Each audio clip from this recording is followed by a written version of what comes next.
Hello, Kevin Strange here. I thought I would try something different today. Been a little bit since my last video. I was on a little vacation. I am back.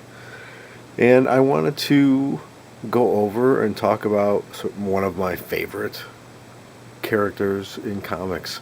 And also sort of highlight some of the books he's been in. I know you're probably thinking, oh cool, video on Swamp Thing. No! It's a video on John Constantine. And of course, we're looking at his first appearance in Swamp Thing, who is another huge favorite of mine. And this is, of course, John Constantine's first appearance. He's been around a long time. This book came out in '85 and was by Alan Moore, Rick Veitch, and John Totleben. And I'm sure I'm saying that last one wrong, but this is one of my favorite characters. He's a magician. He's a con man, the perfect anti-hero. You know, he will help you as long as it in some way helps him, or in a large way helps him. He is not, especially in the beginning, you know, in the earlier books, you know, he is not a very good person. People around him die, and it's usually his friends, and it's usually because of him. In fact, a lot of the first books and throughout a lot of the series, a lot of the people that sort of hang around him, you see, are ghosts, and they died because of him. So here's the first copy of the Swamp Thing. I've had this, of course, a long time. I've got, you know, all the Swamp Things except for the elusive first appearance, and I will track that down and get it at a decent price eventually. But there you go, first appearance of John Constantine. If you were to open this up, I'm not going to do it because it takes a lot of time to open it up, blah, blah, blah. You will notice that John Constantine looks a lot, if not exactly a lot, like Sting. And that is totally on purpose. Alan Moore drew him looking like Sting purposefully. And then as time went on, and it sort of, people were saying, hey, that looks a lot like Sting. More and more, DC got a little nervous, and they made him sort of change it so he didn't look like Sting so much. Whereas if you think about now, I mean, look at Ultimates, right? He looked just like Nick Fury, looked just like Samuel L. Jackson. So it's really funny that nowadays they don't really care a lot. They have to pull it back sometimes, but like what was that book Mark Miller did with the guy looked just like Eminem. Oh, blanking on it. Very good book. If you remember, put it in the comments. I'd love to try to remember. It was a great title. So there's the first appearance. And why I want to do this video is because this has been one of my favorite characters for so long, but also because, you know, now it's really fun seeing people like sort of collecting these and talking about these old mature reader sort of Vertigo titles. Here's the first issue of Hellblazer. Amazing covers by McKean. He's one of my favorite artists, and you know, beautiful cover. He mixes, you know, mixed media, painting, photographs. And if you notice, it's not a Vertigo title yet. This is not a Vertigo. They didn't have it yet. And this is from January '88, and I can remember reading this in high school. And I just dated myself, but that's okay. And this might not be the first appearance of John Constantine, but it does have quite a few first appearances in it, in the Constantine universe. And you might notice I'm saying Constantine. I cannot find the issue, but there is an issue where someone says Constantine to him, and he says, you know, no, bloke, or whatever, it's Tyne. Now, I'll probably switch on and off, because sometimes I say it one way, sometimes I say it the other way. The movie, of course, said it Constantine. So, who else is in this one, first appearance? You got William Chaz Chandler. Chaz, it's his best friend. There will be spoilers in this, so just know that right off the bat. And Chaz, of course, is his best friend and someone who actually has made it, I think, through the entire book. The entire run is 300 issues, plus numerous appearances and miniseries, which we'll look at some of them. The other first appearance that we have here is the first appearance of Papa Midnight, and he was in the movie as well.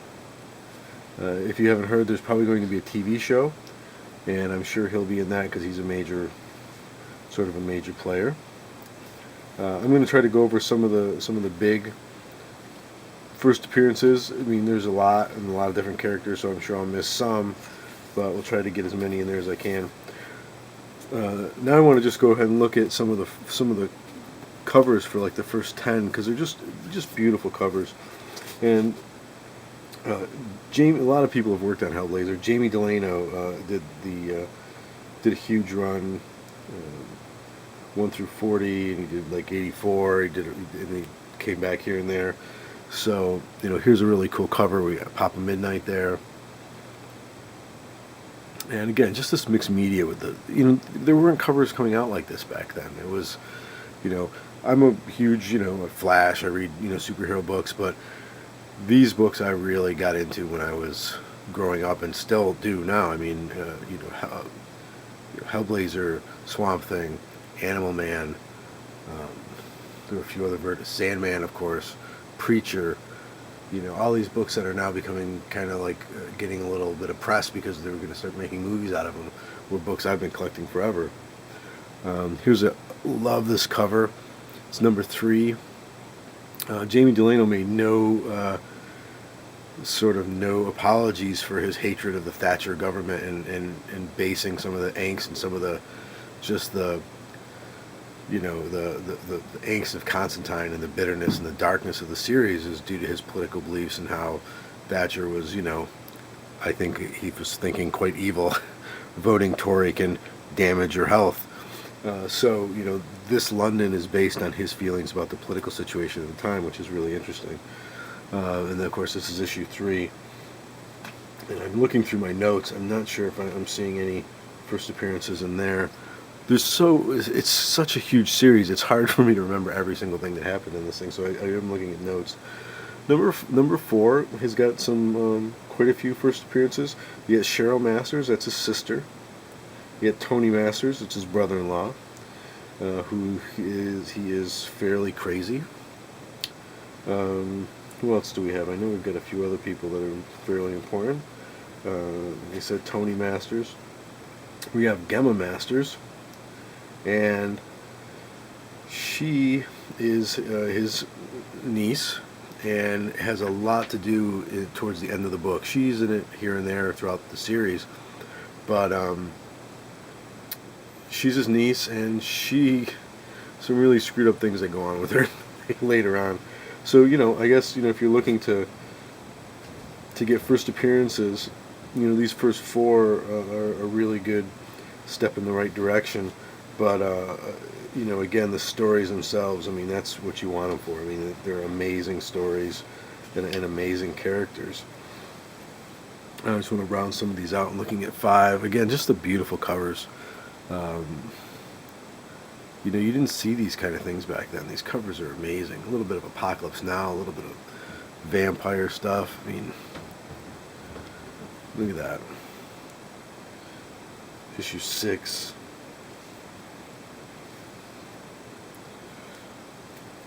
I remember I loved this one. This guy all this demon stuff's happening in the beginning. Here's another one that we might see a character in the TV show. I think it might be the first time I just mentioned the TV show. There is probably going to be a TV show. There are rumblings out there on NBC, which is bizarre. Some of the names people have thrown out are what's his name? The latest one I've heard that I really would dig is, and I can't remember his name, but he was the actor in the sort of short-lived show Journeyman, and he was also in Rome. He played that blonde guy in Rome who ended up sort of rising through the ranks, and he was in Trainspotting way back in the day. I think he would be amazing, but we'll see. So again, number 8. Here, a character in here that's could have something to do in the TV show, and if not, is just a cool, really integral character in a lot of this, is Nurgle, I'm assuming it's pronounced, and he's a demon, and he ends up giving John demon blood, sort of to trap him, but this demon blood, of course, saves John and saves his life because he's pretty much about to die. And Nurgle is originally the demon that was summoned in Newcastle, and it's like one of the first sort of John's first forays in the magic that goes horribly wrong and sort of sets him on his path to being what he is. it's a pretty awesome storyline. So you'll see Nurgle back sort of again and again as the series goes on. It's pretty interesting. Now I know there's an appearance of John's father, and I'm totally blanking out on when that is. Tony Masters, Gemma, Constantine. It's in there somewhere. Like I said, there's so many, and I'm trying to look through my notes here. Well, I will find that. If I can't find it now, I will look for it.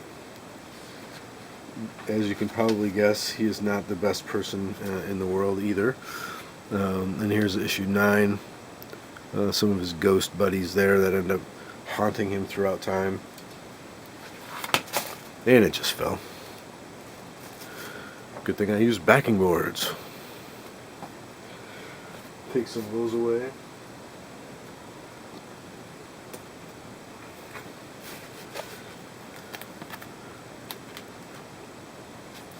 This is issue 42. We sort of jumped back up here. Now we're in the 91 right now, 1991. And, you know, just, you could see the interesting thing about the covers are they change and they look, you get all these different artists have worked on the book. If you look up some of the history of the book, you just had an amazing array of artists come in and work on these titles. This one right here, if you look in the corner down here by the water, you can see there's like a demon type thing. This is actually has a first appearance, and it's the First of the Fallen. Now it's not Lucifer from like the Lucifer books, which are amazing. It's another one I forgot to mention. It's not Lucifer. It's the First of the Fallen. It's like another major devil who rules hell. I mean, there's like a triumphant that sort of starts happening in the Hellraiser books. So this isn't Lucifer from the Hellblazer. This is the First of the Fallen, who plays like a very large role in a lot of the books in Hellblazer. So that might be one that we might see if there's a television show. And if not, again, I don't want to use this just for pure speculation. But you know, this is just amazing stories, and most of these have been traded. And this is 43. Again, you can see how this series of covers sort of have the same kind of tear kind of thing with the face. Again, just spooky, just weird looking, and you know, I really dig it. 43, first appearance of I'm going to say this wrong, Chantanel, and better known as Ellie. And this is a demon succubus that helps John from time to time. And you know, I remember that was a pretty interesting storyline that came about. Now this one is another fairly large first appearance, and I had not forgotten about her, but man, this was way back. I mean, this is issue 300. This is 1991. I was reading these. This run is by the amazing Garth Ennis. He did a huge run, again, like 41 to 83, 129 to 133, and some other ones. But this is the first appearance of Kit, and Kit Ryan, or Catherine Ryan, and this is John's ex-girlfriend, who he was with for quite a bit on and off in the series, which is unusual. But so this is Kit Ryan. Jump up to issue 50. This is 1992. I'm not a huge fan of this cover. I mean, I don't know. John's head looks way too small for the coat and a little too foofy for me. But you know, I do dig that he's wearing the gloves, because he used to wear these cool gloves back in the day. But it's like the Punisher in his go-go boots, right? But this is issue 50. It's an anniversary issue, and again by Garth Ennis. An amazing title. Another big first appearance here, which a villain I think they would definitely want to use at some point. And I believe this one is, yeah, the King of the Vampires. And this is an amazing storyline. John is down on his luck, you know, and here's this, you know, it's all about the King of Vampires and how he came to be, and It's incredible. I'm not going to give a lot away because it's just one of my favorite story arcs, but just an awesome title, and just an awesome run. I love this title. Glenn Fabry, something like that, did this, and then this is the First of the Fallen, and this is another one in the Triumphant. Again, just freaky characters, and just amazing. And of course, Fabry's art is just incredible. And I'm pretty sure I pulled this one for a reason other than the fact I love the cover. I think there was another first appearance in this one, and I cannot find it. Should have made some better notes. But either way, very cool cover. That I hope you like. Let's see, 59, is that anywhere in my notes? Oh, I might have just pulled that because I thought it was cool. A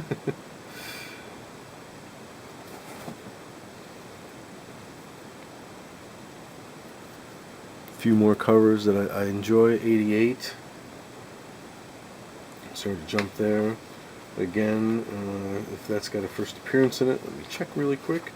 I pulled it for a reason, I thought. But again, I might have just pulled them out because I thought they looked cool. Nope. I just thought I liked that cover. Wikipedia's got if you go to their Hellblazer section, they've got a huge, list of first appearances. Because obviously there's, the series has gone 300 issues, but there's been a lot of characters. 89, I love that cover. Again, just that use of mixed media, which you'll see a lot.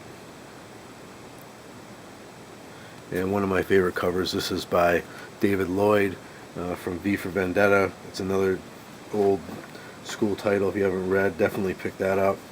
But I dig that. Trick-or-treaters, I'm just a big baby. He's got a knife. This person's got like hair he's holding. I'm assuming it's a head. All these little things that, that just have this nice touch that you're like, wow, that's a little strange. Some of the other first appearances that you might want to take a look for that I ended up not pulling would be, we'll probably look at this one later on, but Epiphany Constantine, that ends up being his wife. She's a young lady that he meets and ends up getting married to, unbelievably, if you don't believe it or not. But the character goes through a lot of changes at that point, so it's really some neat storytelling there. So her first appearance, Epiphany Constantine, is in 256. So that may be something. Map is another character I could see them using. He is a powerful magician that draws power from the city. Really interesting character, and that's in 135. Probably should have pulled these so I could have showed the covers of them, but they're there. They're out there. You can get them. I'm sure a lot of these are relatively cheap. The Family Man, which is interesting. He was a serial killer, and he's in Hellblazer 24. At one point, John has to exorcise a demon out of him, his bad self, the bad parts of him, and it creates a demon, which is really interesting because he comes back later on in the book in a really bad way. So the Demon Constantine, his first appearance is issue 95, and he is obviously not a good person, right? Because he's hence the name Demon Constantine. So that's pretty neat. So then now what I thought I would do is I thought I would go ahead and show some of my favorite covers and covers through the different years of Hellblazer. And now we're going to jump around a little bit here. Here's issue 88. Again, just some really fun use of mixed media and painting. I paint, and it's really interesting to see what they're doing with these covers back then.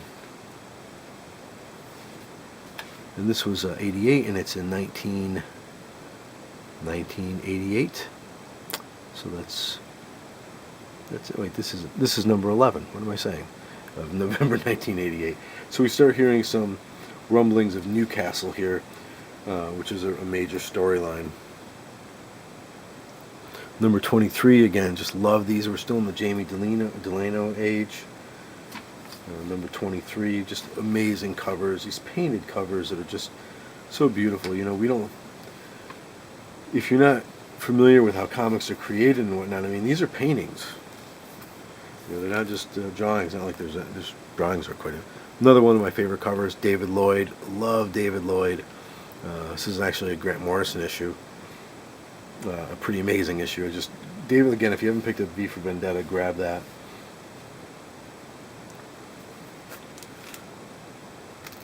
We'll jump around a little bit. Here's 31.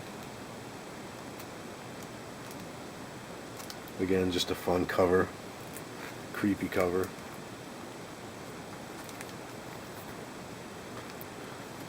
$37. Again, just the painting, the character. You know, you've got so many different artists that have worked on this series and writers. It's just incredible. One of my collections that I'm trying to put together is a page of each Hellblazer artist. And it's, of course, going to take quite a while because there's been so many artists. There's been tons of them. And some of them are pretty huge characters. Or huge artists at this point.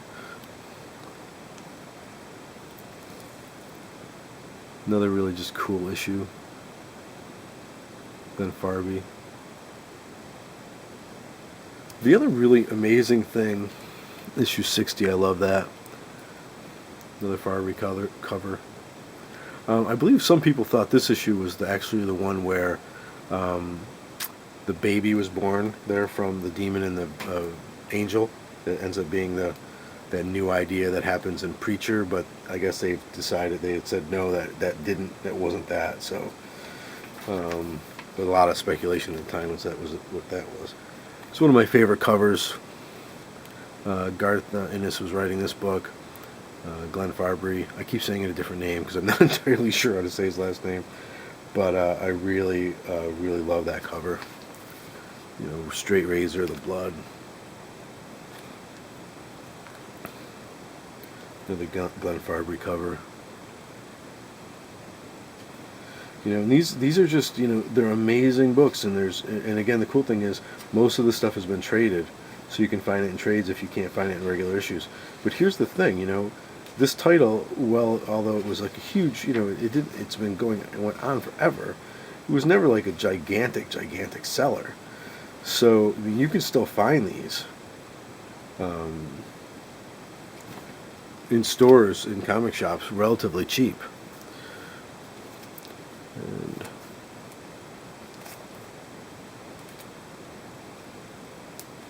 pull these. I love that cover.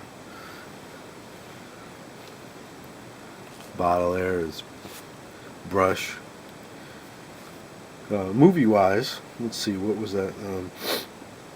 Movie-wise, Ennis, if you took a look at Dangerous Habits, that storyline run, that's issue 41 through 46. That's the basis of the movie, the John Constantine movie. So 41 through 46, it's called Dangerous Habits, and that's kind of what the movie was based on. Now, you know, people say that was an abomination. I mean, abomination might be strong, but no, some people would say abomination. And I look at it this way, just like I look at the Watchmen movies and that type of thing. The original, the thing that we read and that we love, still exists. It has not been changed or destroyed. It's just been told in a different way. I think it was really fun to see the character come to life. I thought it was a decent movie. I didn't. The very end, again, spoiler alert here. The very end, he should have lit a cigarette, not put a piece of gum in his mouth. Other than that, it's a pretty kick-ass movie. I mean, what's it? Tilda Swinton. I mean, she was amazing in that. Great. I thought it was a good movie. I'll say it. There you go. Now I just want to look at some later covers. We're up into the 200s now.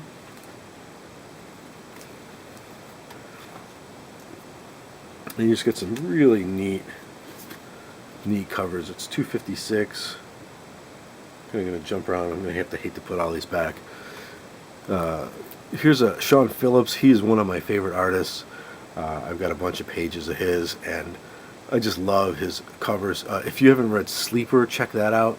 It is one of the best series I've ever read and that he was a part of. Anything he really does, I really dig. Sleeper's Scene of the Crime, amazing books, but check out Sleeper. It's all traded, and it's an amazing title. Another one of his books. These painted covers are just so beautiful.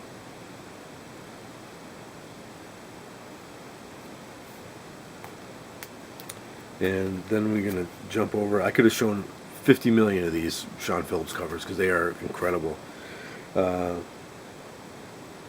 Then we can jump over to another one of my favorite comic, cover artists. It's Tim. What's his name again? Tim Bradstreet. Whoops, I knew I had it close. Very kind of photorealistic, reference-wise, with a sort of a slant, a sort of a tilt to the art. And this was the Warren Ellis era, which was, I guess you really can't say era for the short amount of books he did. He was on from 134 to 143, and he was supposed to have a huge run. And these were incredible, because if you don't, Warren Ellis, wow, Planetary. What is the one where the rockets and the English and all that kind of thing? God, it was amazing. I'm blanking. I can't believe it. But anything by Warren Ellis, pick it up. It's amazing. If you want to get your feet wet, pick up that first Planetary trade, and it will blow your mind. But unfortunately, there's another Tim Bradstreet that Warren Ellis was on. Unfortunately, he left early because he had a book about it was a kid with a gun going on a rampage, and it came out, I guess, months and months and months after Columbine, but they wouldn't print it, so he walked, and then it ended up getting printed later at a later date. Now we're going to go ahead and jump again. I'm jumping all over the place here to later in the series and take a look at some of these other really interesting covers from some again just amazing artists that they had. Here is 257, and Simon Bisley, Peter Milligan, writing amazing. I don't know. I mean, John Constantine's teen, whatever, does not have a six-pack, so that one it's a little questionable. Nobody can smoke and drink that much and have a six-pack, but I'll forgive him because he's just an amazing artist. And this is 257, and the one before this, 256, is the first appearance of her, Epiphany Constantine. I don't know why I didn't pull that one, but you can find it. Another Bisley cover. Just, look at that. I mean, where do you see there's a guy, he's dug somebody up, and he's like about to kiss this corpse that he just dug up. I mean, awesome book, man. Hellblazer.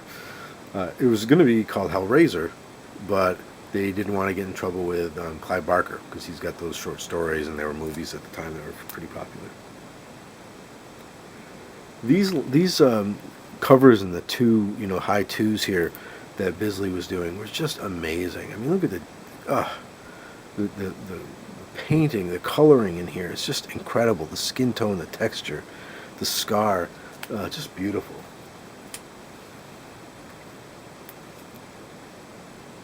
Here's another Biz cover. I think I bid on this on eBay, but it got crazy high, like very, very cost prohibitive for me to purchase. But just beautiful covers. I mean, that one's fantastic. He's not in good shape right here, our friend John. The other interesting thing about this is if you're looking at these covers, you might be noticing that, something very unusual with his character is that he has aged over time. The John Constantine in the first issue and the one at the end, or even the one in Hellblazer or Swamp Thing and the one in issue 300, he is older. He has aged. he has aged, which you don't usually see. They stay the same age. So a cool run with a really wacky shade. They really kind of made Shade quite a bit darker in this. Big surprise. But it was fun to see Milligan writing Shade again, because that's another great series to pick up from the 80s and 90s, is Shade the Changing Man that Milligan did. And Hellblazer, or John Constantine, shows up in a couple of those. Another cool Shade book, Shade issue. Title down here, I love that.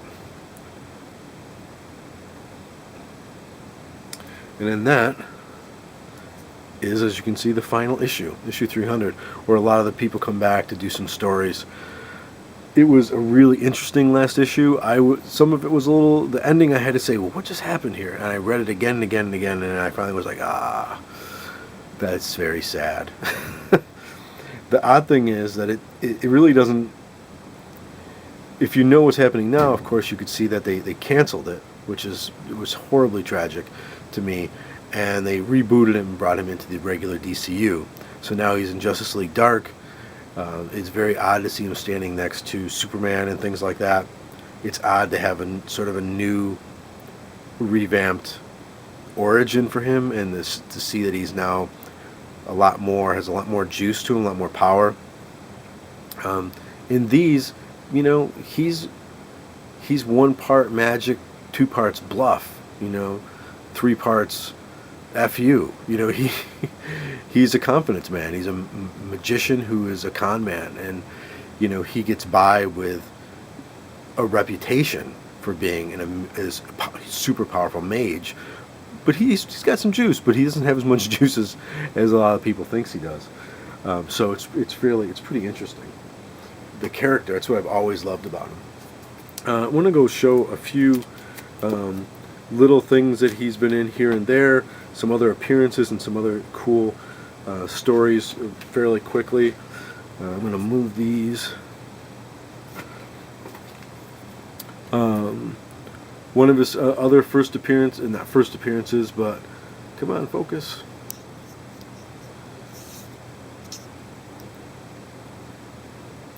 One of his other appearances, earlier appearances, was in Lucifer. He's at the piano bar that Lucifer has now that after he quit. Again, an amazing series if you haven't read that. One of his earliest appearances, other than his own book, was also in Sandman. This is Sandman number 3. And that's him. That's John Constantine right there. And he sort of helps Sandman look for some of his magical items that he's looking for. Here's just a couple of his annuals. There's 2 annuals. Jamie Delano, Brian Talbot, amazing. Peter Bisley cover. Another annual, Suicide Bridge. Amazing art in there. It's just an incredible book. Now some miniseries you might want to... Oh, here's another really interesting thing. A Hellblazer's Secret Files. Sort of like, you see the Secret Files there. I mean, you've got the Devil You Know, Arizello, Delano, Ellis, Ennis, Gaiman, Jenkins. I mean, it's crazy. London Kills Me, a guide to Constantine's favorite haunts, who's still alive.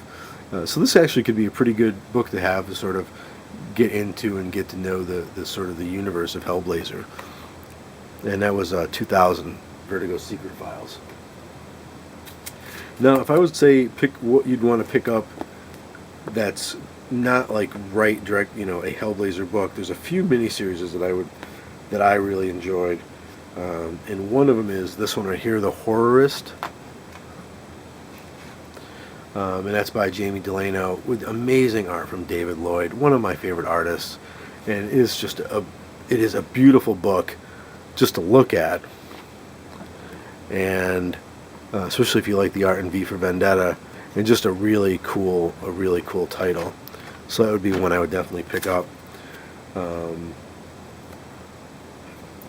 This was an interesting series, Bad Habits, and it sort of looks into the future in 2025, a royal scandal, and look who's still around. It shows John Constantine, older. He's probably in his 70s, and it's by Jamie Delano, and one of my favorite artists, Philip Bond.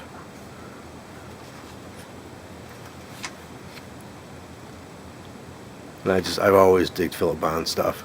Got a bunch of his pages. He's pretty cool. A few other little minor ones that are really interesting and just have some neat art. Hellblazer and a Books of Magic crossover.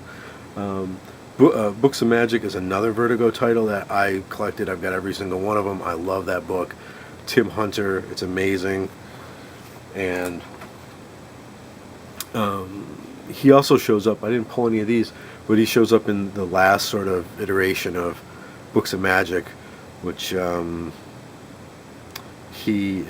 by Dean Ornstrom, and those you can pick up, and Constantine's and all those, and they're pretty amazing. So that was a neat little crossover. Just beautiful covers. I pulled this one out really quick just to show you that that's Kit. That's his girlfriend for quite a few issues, and that she had her own little one-off. And there's a bunch of these. Chaz has one. She had one. Now, if there's one thing that you could pick up that's got some of my favorite Constantine in it, and every like Vertigo character that is just incredibly awesome, and you can get this in trade as well. This is Books of Magic. This is an incredible series. Neil Gaiman wrote this. John Bolton art, different artists throughout the series. You've got Mr. E. You've got the Phantom Stranger. You've got John Constantine. Who else? Tim Hunter, of course. Somebody else, Dr. Occult. And they're showing Tim Hunter through the world of magic to see if he wants to be what he can be, which is the greatest magician of our age. And maybe I'll do another series on him too as well, because Tim Hunter's one of my favorite characters. He's now into the DCU now. I'm not sure how I'm feeling about that, but we'll see. But these have got some just incredible, I mean, look at the art, look at that art. That's what it looks like inside. Just that painted. It's amazing. Books of Magic 2. And then this one you can see each one takes him on his own journey. So there's Dr. Occult down here with Tim. John Bolton did that. Now if you look here, you've got Constantine. So Gaiman wrote all of them, but then you have the amazing painted work of Scott Hampton, and Constantine's taking him on this one. So Constantine's in all of them, but this is his issue taking him through, and this has got some of the. I'm going to read these when I'm done with this video because I've got to read them again. Incredible. Then you've got again Charles Vess, a beautiful art that takes place in Fairy, and I believe this is, or is this Dr. Occult who's taking him there? I'll have to look that up. Again, beautiful art. And then you've got the last issue of it, which is Mr. E. He's got a first appearance in like House of Mystery or House of Secrets. You could pick that up. It's relatively inexpensive. He's really an interesting character, a bit of a religious zealot psycho. He's different, quite different in the new Constantine, but an interesting character nonetheless. And this is actually John, right here, John Constantine. I don't want to ruin it for you, but some really neat stuff happens in this issue. So again, if you're into Hellblazer and you haven't read Books of Magic, get Books of Magic. If you want to sort of almost like a primer into the DC Magic realm, pick these up. It's got a lot of these Deadmans in it throughout. It's got a lot of really cool characters. The Cold Flame is in this.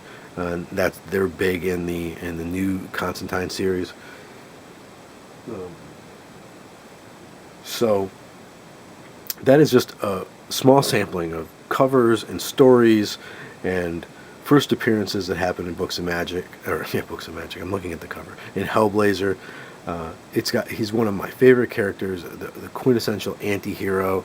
I'm looking forward to see what they do with the TV show. Check out the movie. It isn't too bad. I mean, it's neat. Other titles he's been in. He's been in quite a few, touching here and there.